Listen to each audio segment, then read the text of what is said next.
మంత్రి కల్వకుంట్ల తారక రామారావు జన్మదినం సందర్భంగా కరీంనగర్ జిల్లాలోని స్థానిక శర్మానగర్లో జ్యోతిబా పూలే గురుకుల హాస్టల్లో 44వ డివిజన్ కార్పొరేటర్ మెండి శ్రీలత చంద్రశేఖర్ ఆధ్వర్యంలో వేడుకలు ఘనంగా నిర్వహించారు. కేక్ కట్ చేసి విద్యార్థులకు ప్యాడ్లు, పెన్నులు పంపిణీ చేశారు. అనంతరం వారు మాట్లాడుతూ యువతకి మార్గదర్శకుడు మంత్రి రామన్న తెలంగాణ రాష్ట్రాన్ని ఐటీ రంగంలో నెంబర్ 1 స్థానంలోకి ఉంచడం గర్వకారణంగా ఉందన్నారు. రానున్న రోజుల్లో రామన్న సుపరిపాలనలో రాష్ట్రం చరిత్ర పుటల్లో నిలుస్తుందని ఆకాంక్షించారు.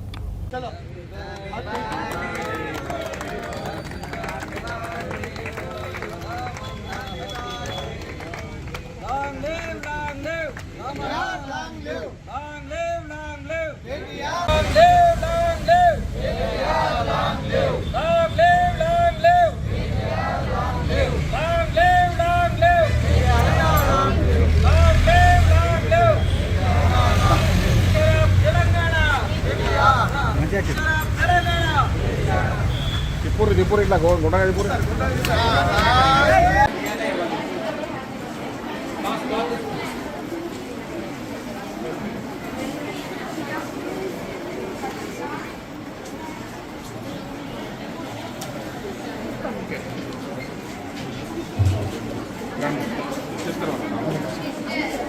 చేసుకోండి.